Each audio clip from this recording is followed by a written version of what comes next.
Hello, and thank you for joining me today for Remembrance Day for Lost Species.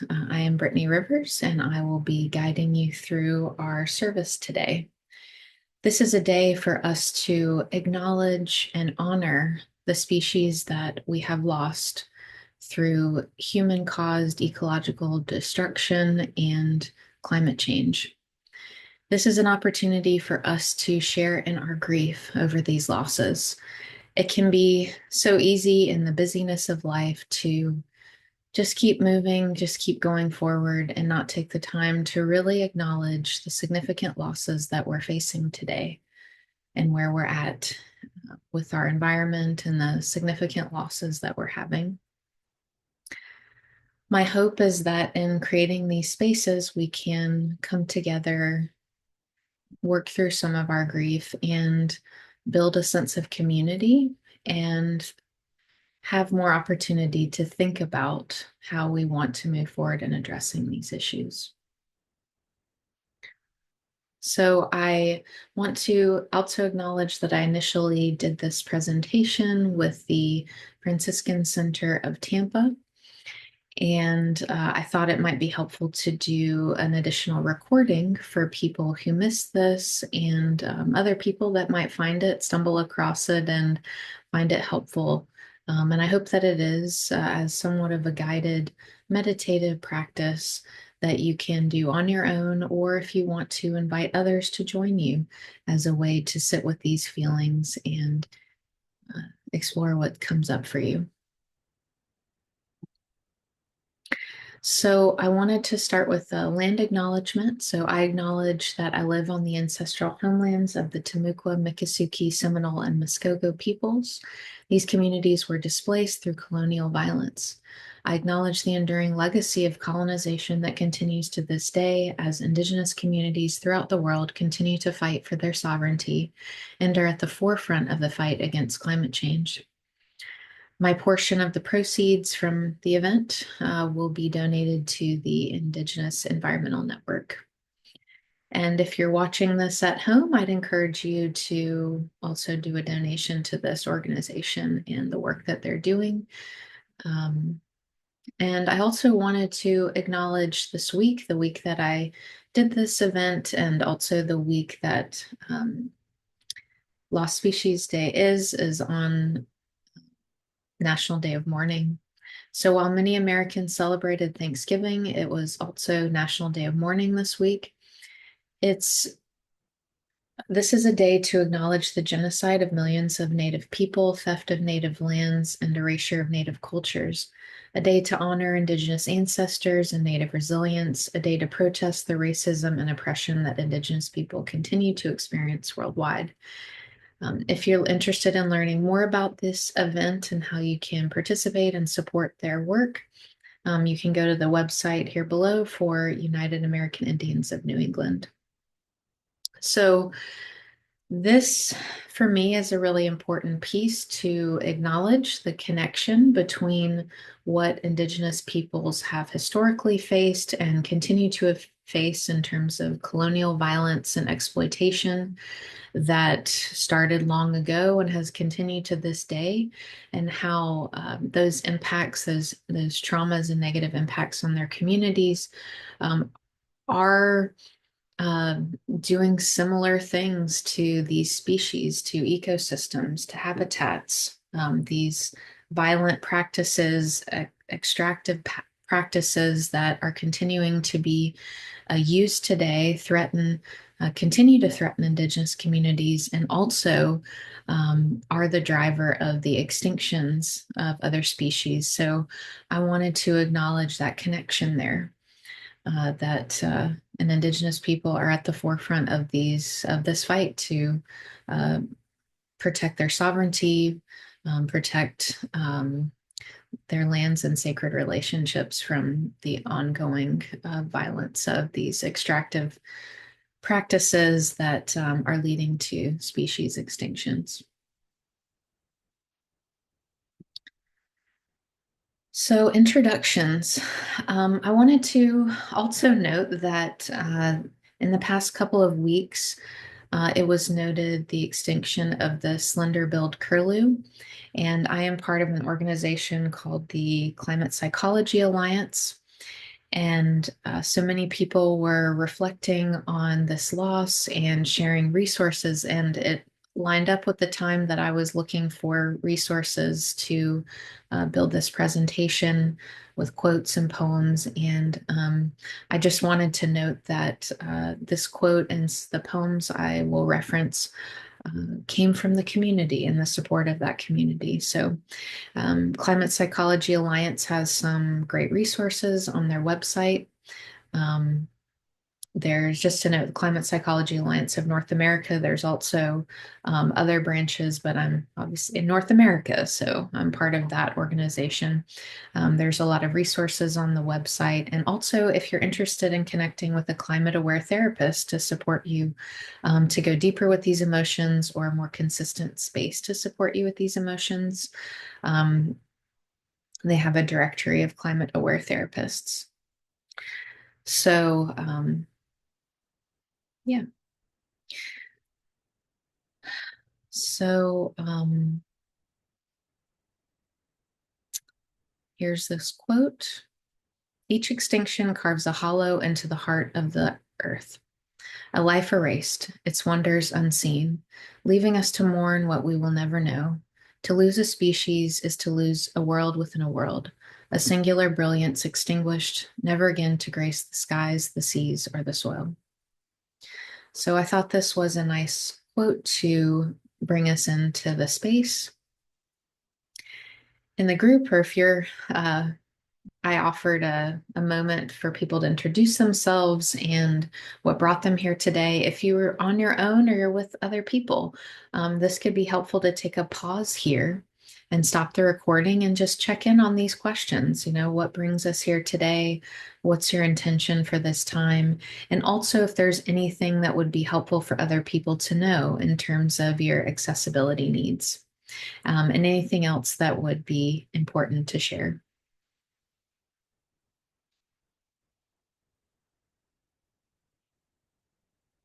So, a little bit of a schedule of services. So, we will learn about 4 lost species of Florida and what contributed to their loss. We will light candles to honor those species, um, engage in a guided meditation. So, all of these practices are invitational. So, with that highlight of accessibility, do as much or as little as works for you, or adapt the practice for whatever will work for you in this time, in this space.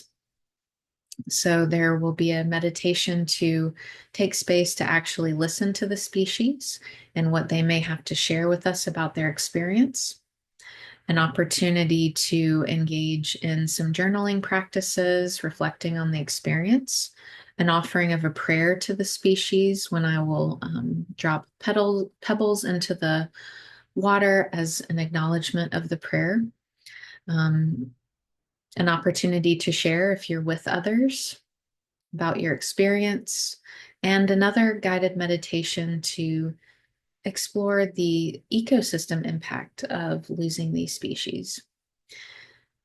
There will then, again, if you're with others or just on your own, to reflect more on your general grief and reflections about species loss, and then a final prayer.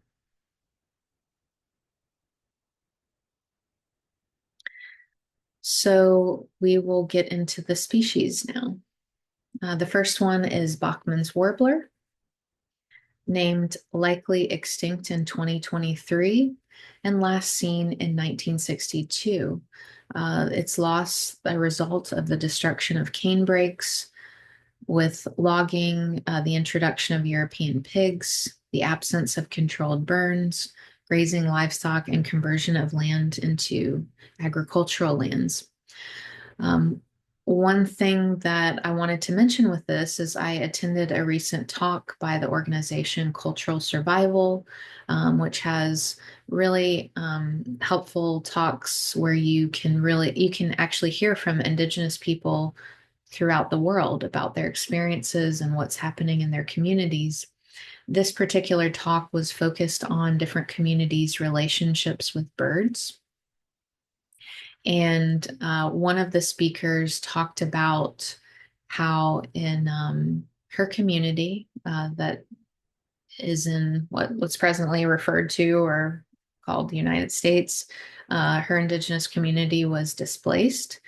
And she connected that displacement with the loss of the species, that her community really valued and honored the canebrakes and did different practices to support that ecosystem and that habitat.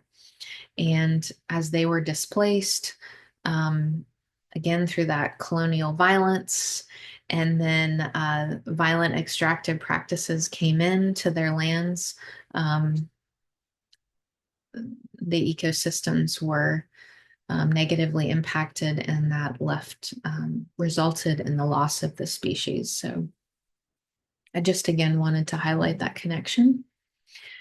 A couple things about the species is that they migrated from the Midwest to the South or the Southeast US to Cuba in the winters, and they made their nests among the canes, blackberry brambles, and palmettos.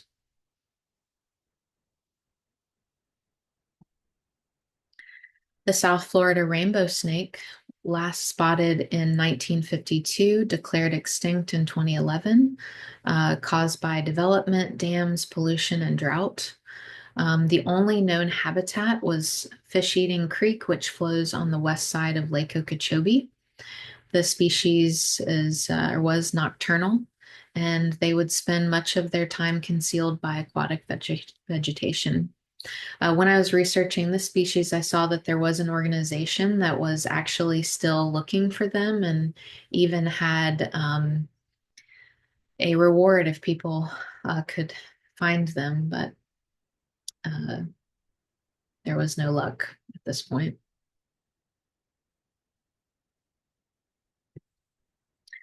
The Florida fairy shrimp declared extinct in 2011.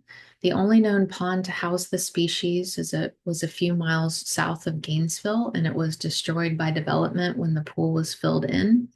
So these species lived in vernal ponds, which are basically they water accumulates during the wet season, and then during the dry season it dries up.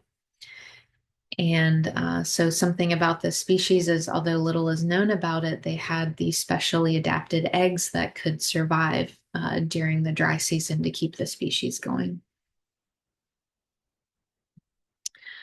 The dusky seaside sparrow, known to inhabit only a small area near Titusville. It's home in the marshes of Merritt Island along the St. Johns River. In 1956, Brevard County flooded the marshes, which led to the destruction of nesting grounds. And so the species was lost through habitat loss, pollution, and pesticides, with the last sparrow dying in 1987. So a little bit more about the species is the reason that those areas were flooded was to manage for mosquitoes. And the flooding and the spraying of pesticides uh, led to the species to a point where there were only a handful of male birds left that were actually taken in by Disney, and they did some work to try to keep the um, genetic line going, but the last one died in 1987. So now I'm going to take a moment to light candles for each of these species. So I have a candle for each of them, and I also have a candle for that represents and honors the other species who have been lost and are threatened at this time.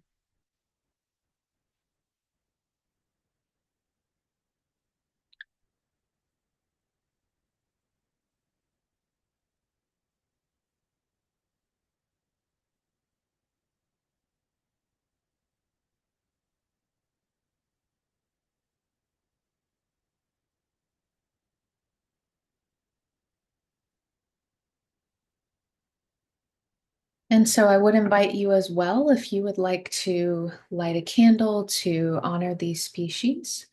Feel free to do so at this time.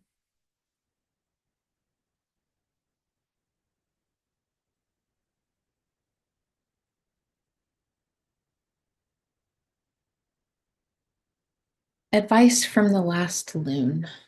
So this is a poem from The Son of the Earth by Chris Hoffman. Advice from the Last Loon.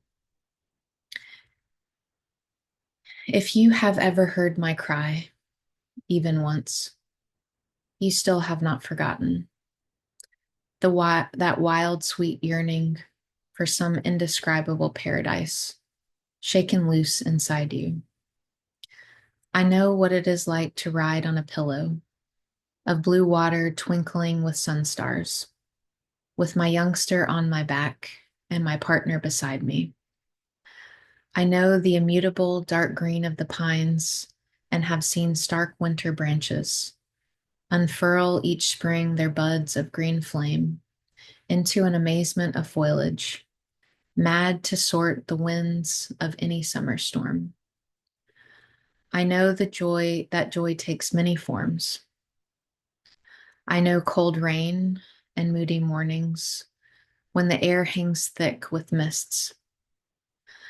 I know the long dive in clear, clean water and the skill of the catch and the satisfaction of feeding one's constant companion, hunger. And in my many lives, I have known the closing of the eye and have felt the teeth of fox pierce my body. I know the utter stillness of deep nights, far removed from human commotion. And I have seen when colder days splash burning reds and startling yellows over my neighbors, the hills. All of this, my life, I put into my cry. And as I am the last of my kind, I make this request. Carry my cry with you as you travel through desperate times into the future, as in your many stories of an ark, carrying life safely through a flood. What my cry has touched in you is the source of your gift. Live my cry when you work to heal the world.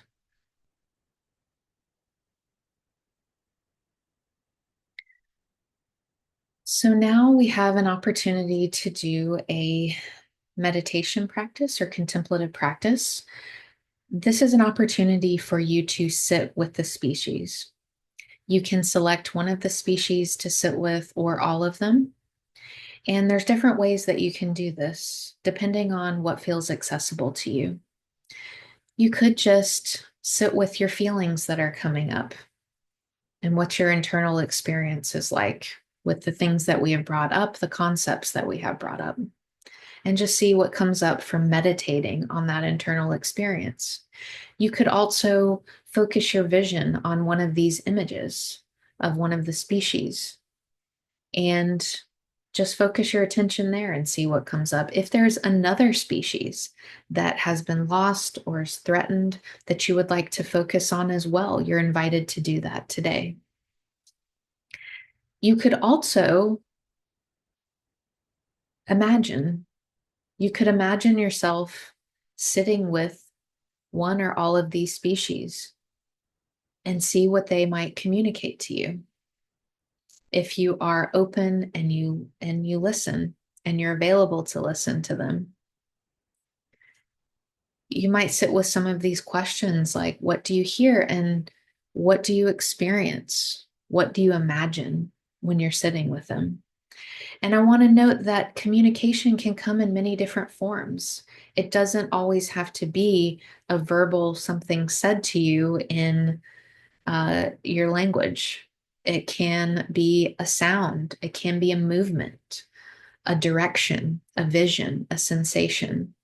So I want to encourage you to be open to really pay attention and really listen to what you may notice. And that again can be what's happening within you internally as you observe your experience, as you notice what's happening within you.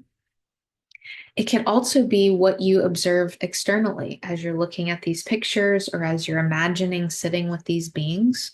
What do you notice about it? What comes up for you? Or what sort of, what do you notice about what's happening or what's not happening? So, I also want to encourage you to be mindful of any expectations that you might have about this practice of what these species may offer you, or this meditation is to try to be um, open and release those expectations. So,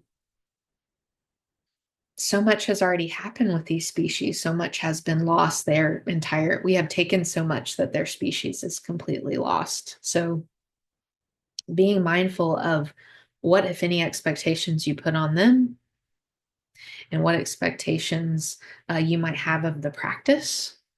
And even if you seemingly get nothing, even if it's just silence, even if it's just quiet or nothingness, to just even sit in that and see what that experience is like for you, what comes up.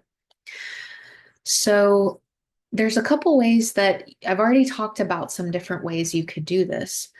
So the way I had initially envisioned this was that a time for you to sit quietly and just listen. And so taking, like you would do with any meditative or contemplative practice, like set a timer, 5 minutes, 10 minutes, 15 minutes, like whatever feels accessible, 1 minute, like whatever feels accessible for you to sit quietly and be open to receiving and listening.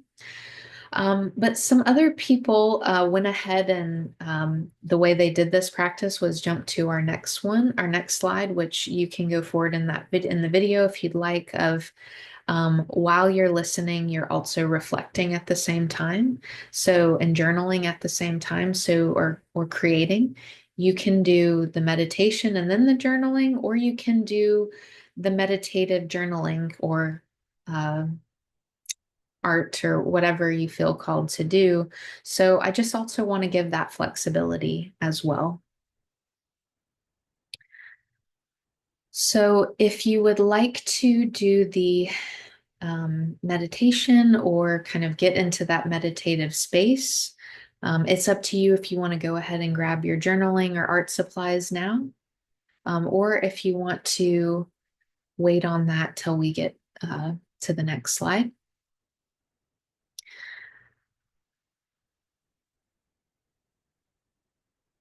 But if you'd like a little bit of guidance to start the meditation, I will offer that.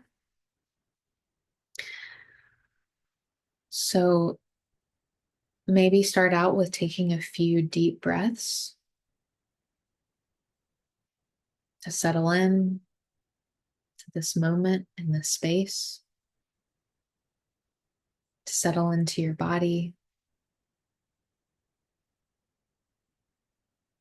Maybe being curious about what it feels like to be breathing in this moment.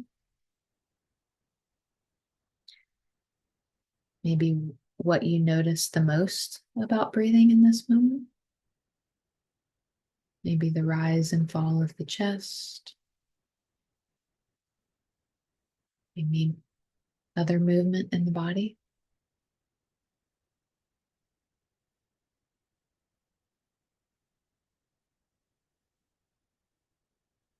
Be noticing how you're held in this moment.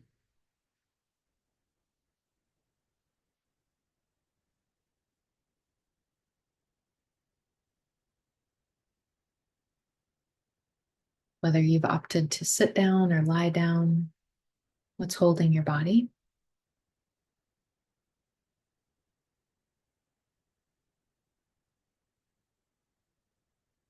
And now I'll invite you, if you'd like to, you can close your eyes or find a point to focus your vision on, or focus on one of these images of these different species or the other species that you selected.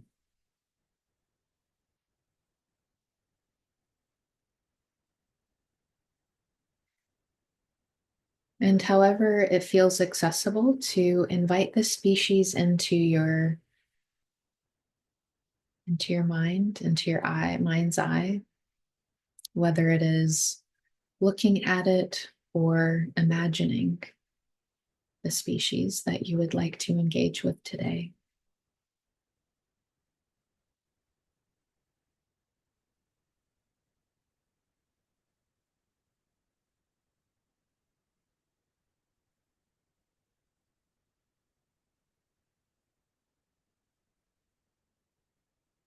And maybe check in with yourself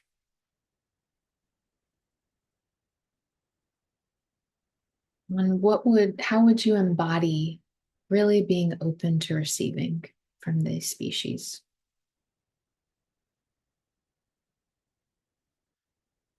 How can you hold that stance of openness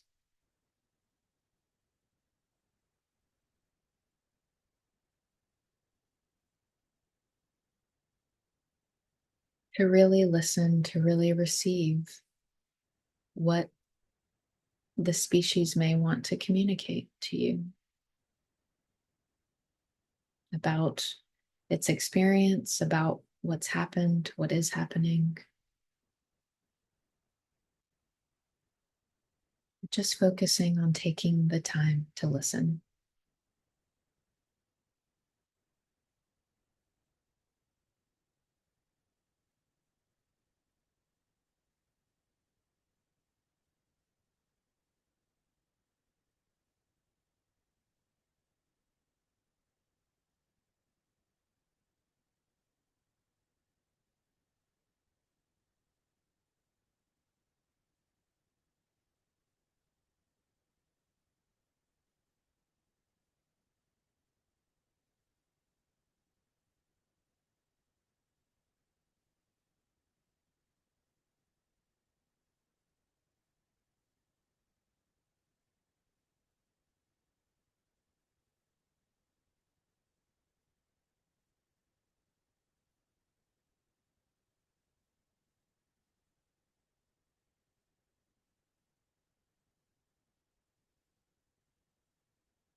Now you have an opportunity, if you would like to stay in this meditative practice for longer, to pause the video here and come back when you're ready. Take as much time as you would like to sit with the species and really take the time to listen.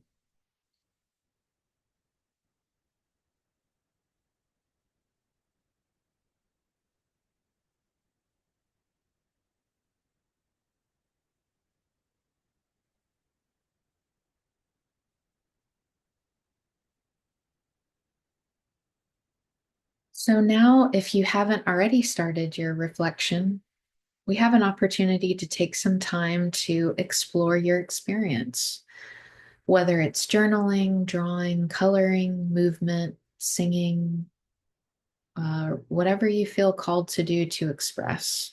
Um, you might feel, I want to encourage you if after coming out of the meditation, it feels like it would be helpful to move or adjust your body in whatever way to really come back into the space and to shift into your reflection. And that movement may continue, or you may shift into a different practice, whatever you feel moved to do after your experience. So, when we come out of the reflection time, you will have an opportunity to share whatever you feel moved to say to the species. And I will drop a petal in the water to honor, in honor of your prayer to the species. And don't feel any pressure to have something to say. It could just be taking a moment of silence.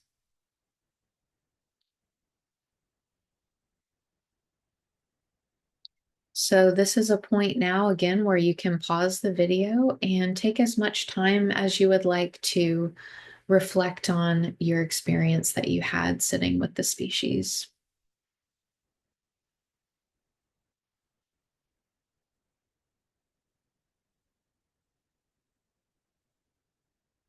So, as I was preparing this presentation, I noticed that all of these species had a very strong relationship with water. They lived on or near bodies of water. So water was an integral part of their lives. And I wanted to highlight the interconnection or the interconnected nature of this sacred relationship. So these species had a sacred relationship with water, as do we. We are dependent on water. So much of our bodies are made up of water. And that is something that connects us to these species. And water really is uh, a sacred connection for all of us because we all need water. We're all connected to water in some way, living on this planet. And so I also wanted to note that whatever contributed to the loss of these species also impacted water. And potentially whatever happened to water led to the loss of these species. So that's an intimate tie of this relationship. And that's part of why I thought of having water to hold our prayers and acknowledge the connections that we have with these species and our feelings towards these species and towards what's happening, which is part of the connection that we feel to them.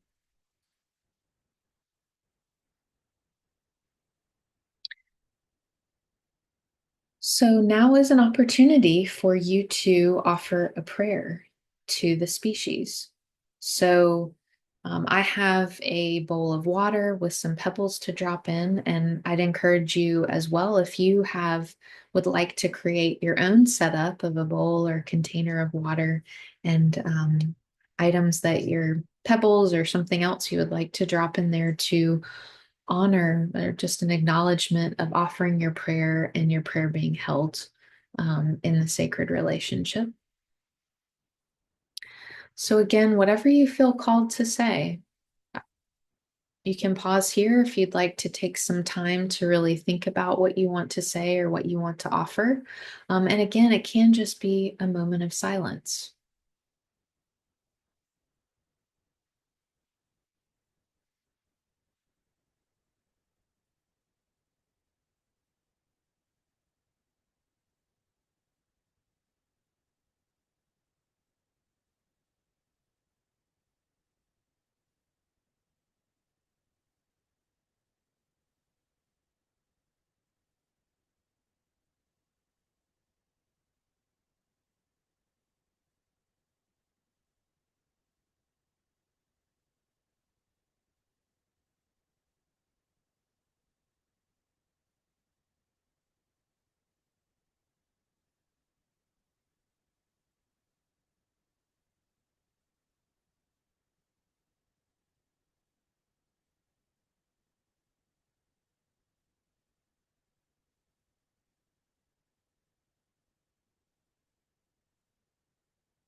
My prayer today is that in whatever we do in this moment, that it honors these species. It honors their lives and their experience and what's happened to them. And that in however way we move forward in our day, in our lives, that we honor them by making the changes that we need to, by advocating for the changes that we need to prevent this from happening again, to prevent what's happened to them. And that we all find our own unique ways of moving forward in a way that honors them and honors who we are and that sacred relationship that we have with these species.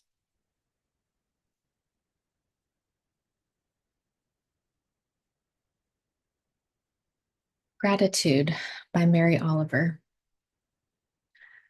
What did you notice?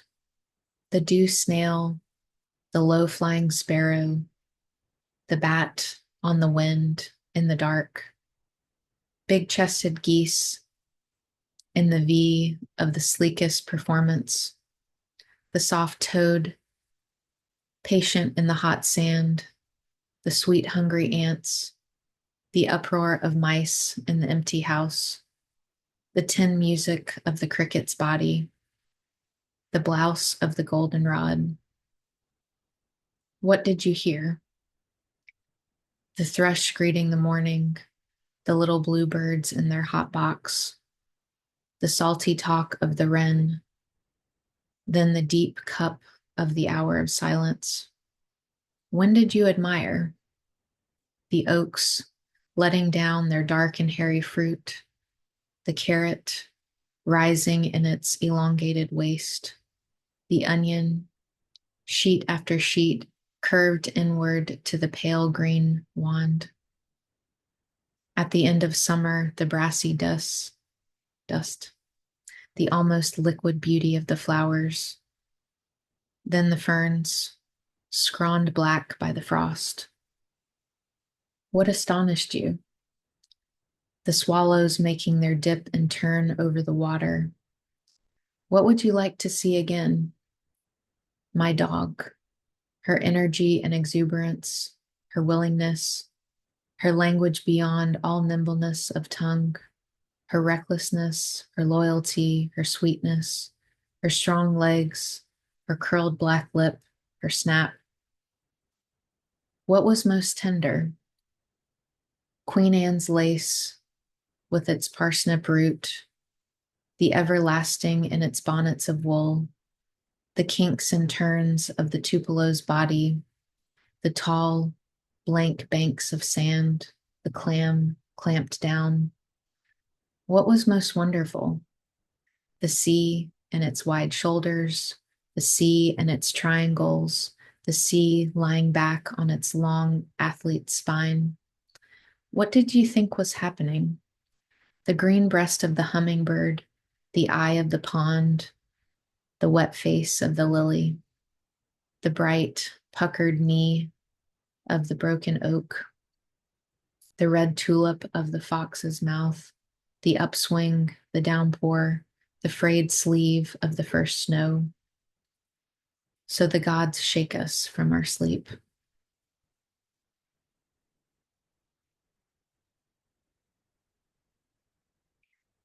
Now there's an invitation to engage in another meditation or contemplative practice. And similarly, just like we talked about before, if you would like to just be in meditation and then do a reflection, or if you would like to reflect along and process along the way, it's your choice.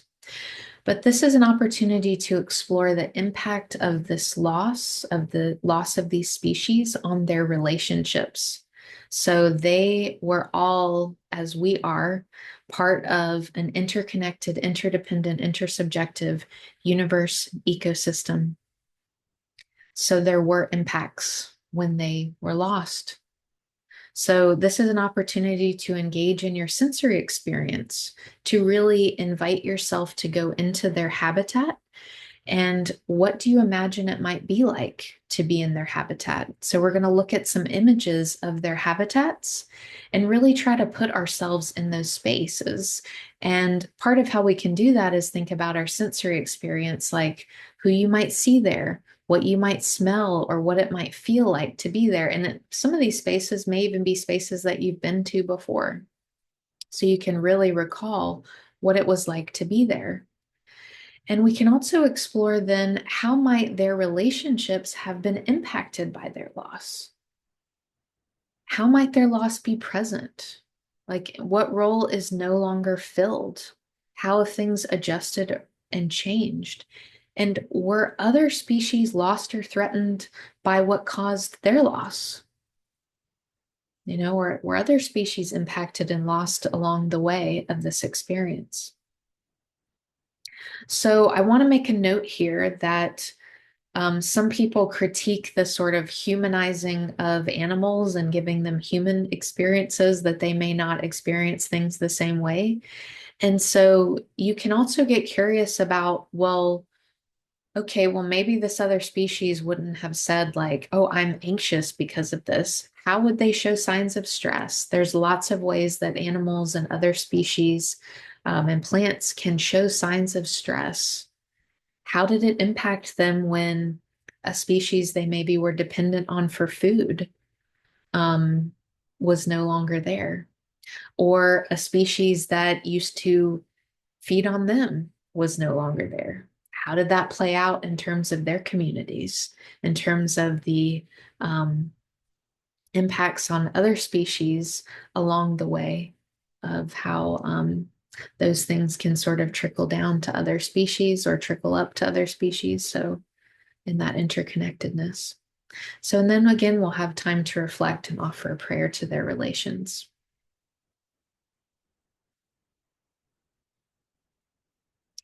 So I'd like to invite you now to get into whatever space you feel will feel comfortable with going into another meditative practice. If you'd like to take some breaths, if you'd like to do some movement to sort of get into that space. Again, if you'd like to sit down or lie down, whatever feels good for you in this moment. But I'm going to be showing you images of the habitat. And again, you can just sit with your internal experience of like what comes up for you in this process of thinking about this situation. You can look at the image and you can think about what it would like to be there. You can imagine what it might be like to be there, or you can remember what it was like to be there if you've been there before. And so we're going to go through each species like that.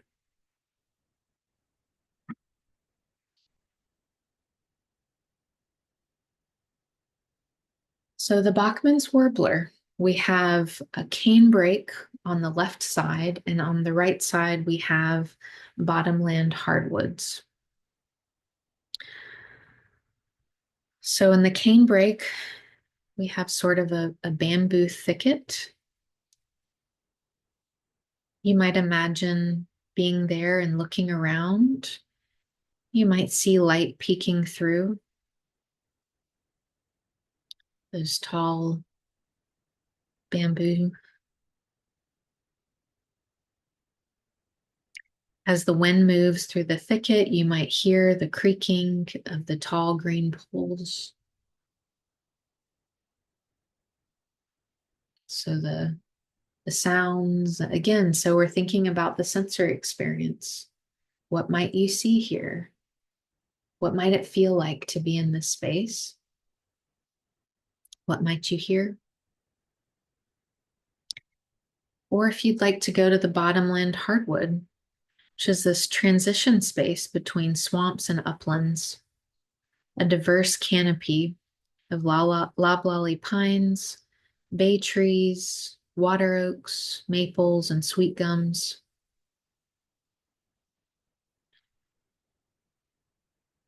Coated ground cover with grasses and sedges. Organic debris that's nourishing to downstream ecosystems. With salamanders, water snakes, black bears.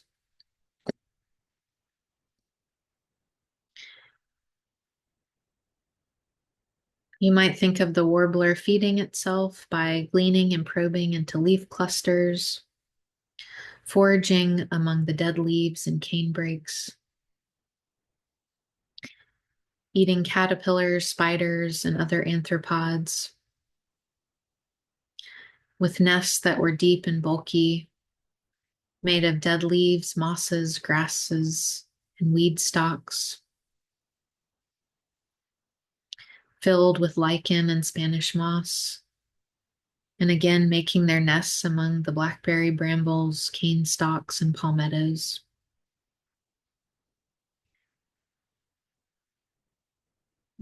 So I've given you a little bit of detail to orient yourself. So hopefully that and some of those details and these images you can invite yourself into the space of what it would be like to be there. What would your sensory experience be again? What would you see around you? What would you hear maybe? What other species would be present? What might it feel like to be there?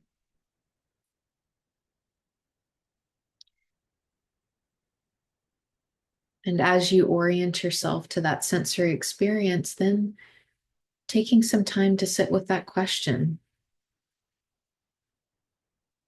What has the impact been of the species loss?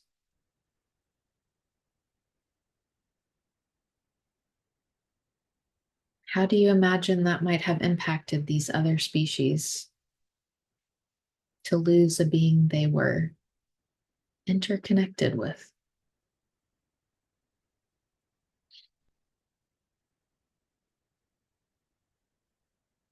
And as I move through these, feel free to pause the video if you would like to sit with the species longer. Take as much time as you need to really orient yourself into these spaces and what it might be like for these other species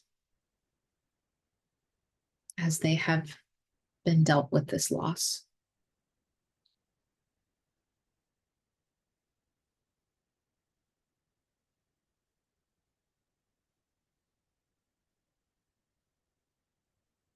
And so, like I said, feel free to stay here and pause the video, or we will move on to the next species.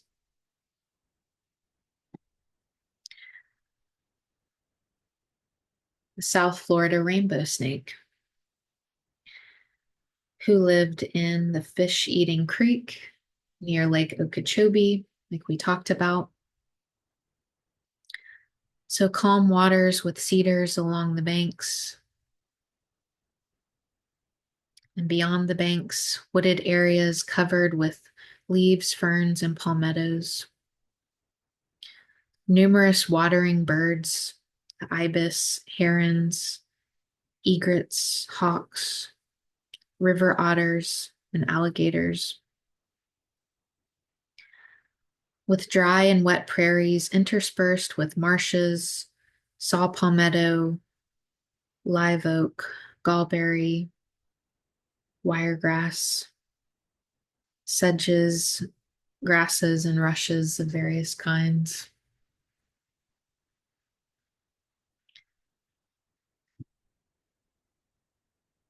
So, taking your time to really orient yourself into this space. What would your sensory experience be like here? What do you imagine it would be like to be in this space? What do you see around you, hear around you? What does it feel like to be there?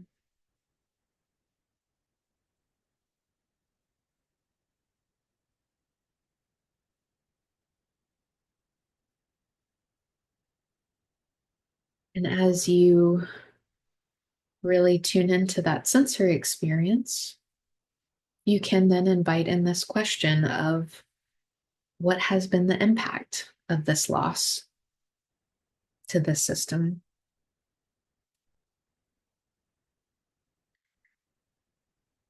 How have the other species been impacted?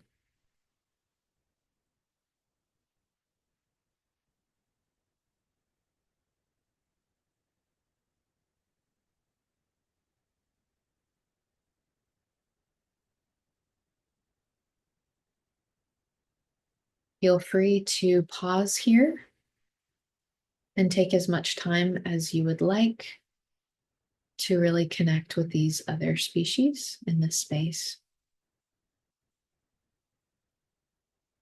And now we'll move on to the next species.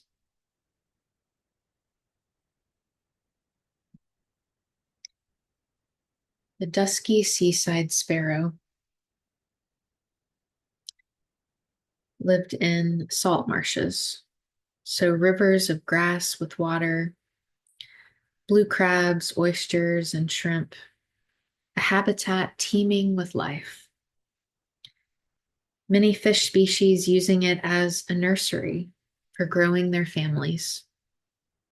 At the intersection of fresh and salt water,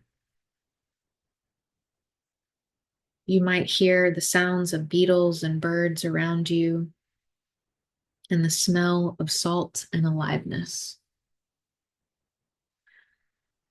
So, again, taking your time to really orient yourself into this habitat. What do you imagine it might be like to be there?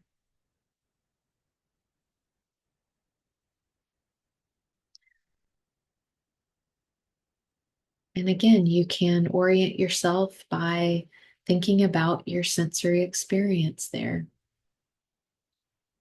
What might you see around you, hear? What might it smell like to be there? What's the energy like there? What might it feel like to be in that space?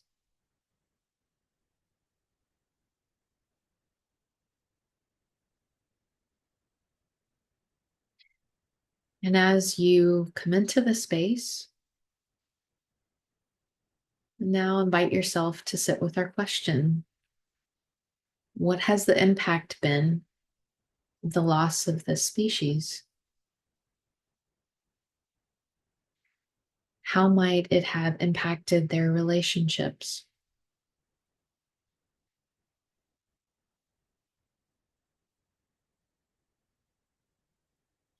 Are there signs of this loss present?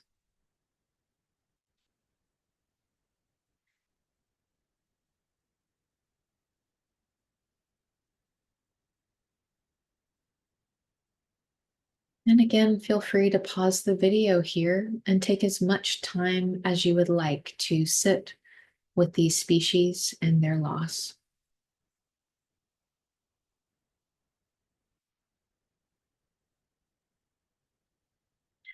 And now we will move on to the next species. The Florida fairy shrimp. So the Florida fairy shrimp lived in vernal ponds. Or that we know of, a vernal pond. And just to note that there has been a loss of 80% of these in Florida. So this loss expands well beyond the species. A pond that comes and goes, small yet lively, an island of habitat, turtles, salamanders, and frogs, coming and going, providing food, shelter, and nursery for these animals. Water alive with algae, amoeba, and flatworm eggs.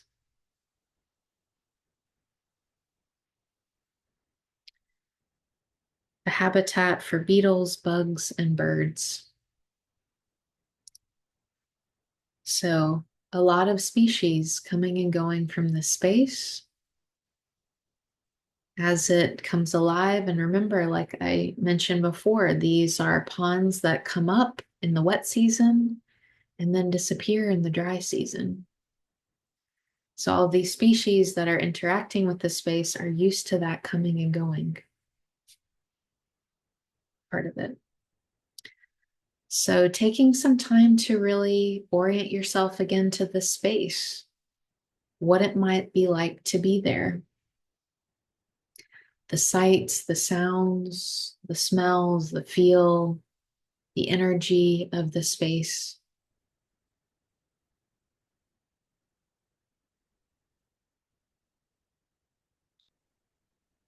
Exploring your sensory experience there. And as you feel more connected to the space, hopefully, you can invite that question of that impact on these species. Like, how did it impact them to lose that? And I want to note here is that we also have this other piece. The shrimp were lost because the entire habitat was lost. The pond was filled in. And how did that impact? Like those are one and those go together. So how did that impact the species?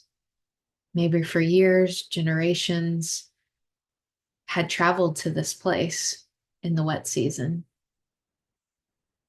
What was it like to come back and it be not only it be gone, but the development around it, how disorienting that may have been for them, how that may have cost them their lives in trying to return to a place that they had known a place that had provided them food and shelter and a place to raise their families.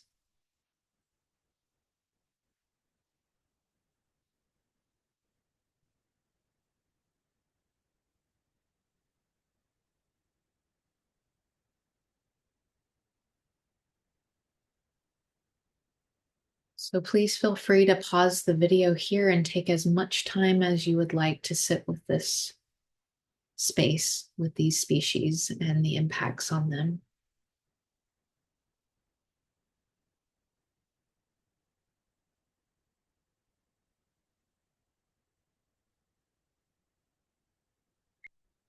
So if you decided to do the meditation and then go into reflection, feel free to take some time here to journal, draw, color, move, whatever you feel called to do, whatever you feel moved to do to honor your experience here. And feel free to pause the video. So after we come out of the reflection time, you'll also have that opportunity to share what you feel moved to say to the species. And I will drop pebbles into the water. There's also petals in the water. If you're wondering what those things floating are, those are petals. But I'll drop some pebbles into the water to honor your prayer to the species, relations, and ecosystems that were impacted by this loss. And again, this can be done in silence if just taking a moment of silence would be helpful. So feel free to pause here if you'd like to take more reflection time.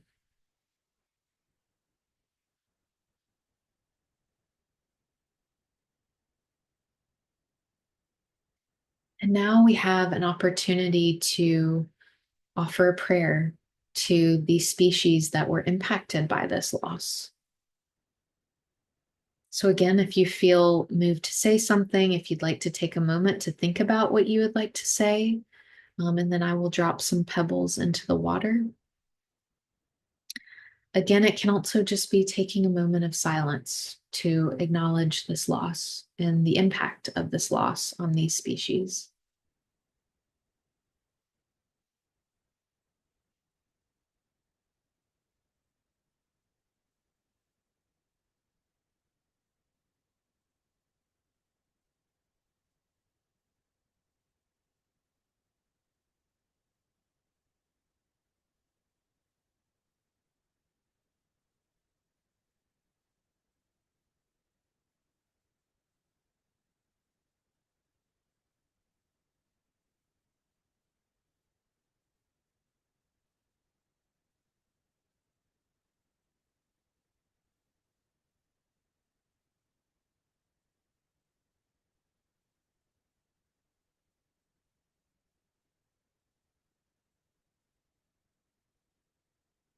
I want to offer a prayer here that, again, we move forward in a way of honoring these species that, and whatever we're doing today, I pray that it honors these species and how they have been impacted by these losses.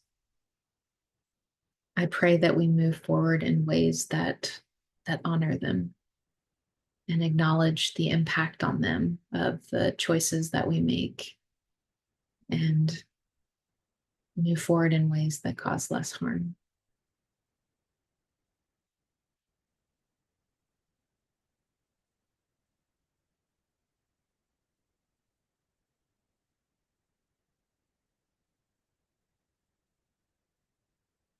So, whether you're alone or with other people, this could be a time for you to discuss or sit with some of these questions and reflect on your practice today and your experiences, how you want to move forward, um, how you want to honor these species or continue to move forward in a way that honors them. You also may think about maybe more generally, if again, there were other species that you focused on today, other habitats, and the impacts that they have experienced. But sitting with maybe some of these questions is, how has species loss impacted you? How's it impacted your community? That's a whole nother layer that we can explore is, again, these species were they were offering very necessary roles in ecosystems.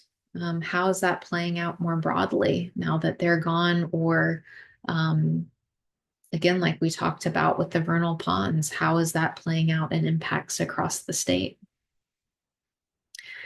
So you also may explore more this concept that we've been working with today, or this experience of grief. How do we tend to our grief? How can we move forward in ways that tend to and honor our own grief experience? Whether it's taking the time to really process that grief, to be in community with that grief, or what actions do we take in response to that grief? So one of the concepts that's I've learned through working with climate psychology is this importance of taking time to tend to and process our grief so that there's even space to imagine new possibilities, to be creative with how we can move forward, because that's really what we need is creativity and new ideas of how to not just work with this emotional experience, but also how do we address the issues that we're facing as a community. So feel free to pause here if you'd like to sit with and journal about these questions or discuss it among your group.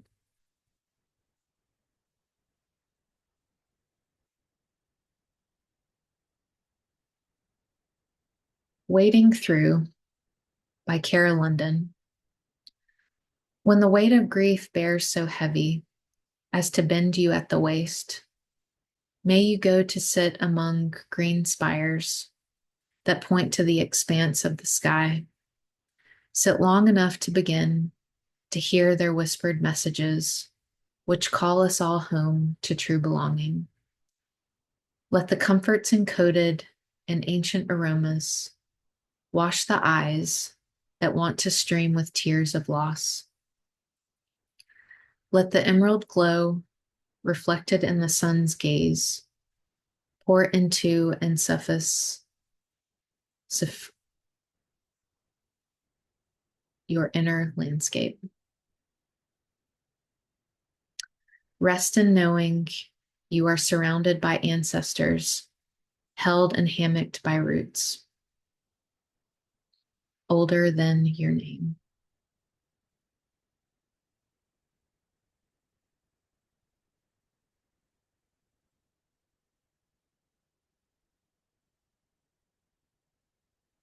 So, in closing, we can take a moment of silence to honor these species, honor their relations, honor their ecosystems and habitats.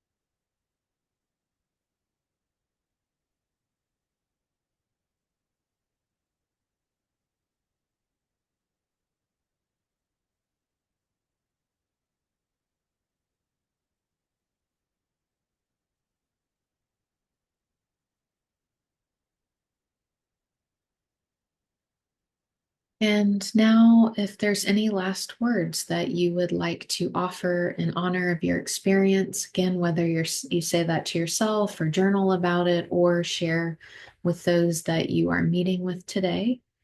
So you can pause here if you would like to take some time to do that.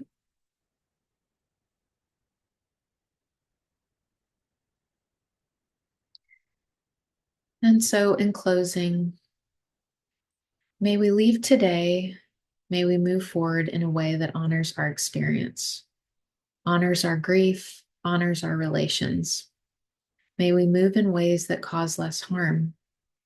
May we imagine new ways of being in the world that honor our sacred relations.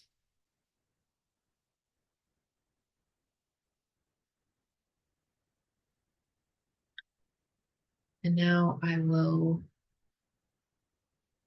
extinguish the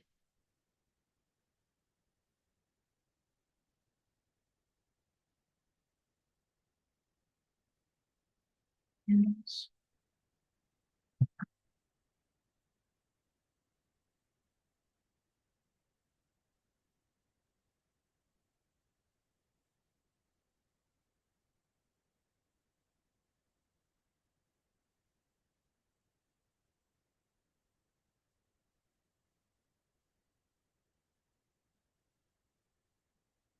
So thank you again for joining me today. Here is some information if you would like to connect with me, my websites. On my one website, I have uh, a newsletter for future events and some of my social media. I do post other talks and rituals that I'll be doing on my YouTube channel, so feel free to check that out. And some references for the images and information that I gathered about these species if you would like to learn more. So thank you again for joining me today. I hope that this was a supportive experience.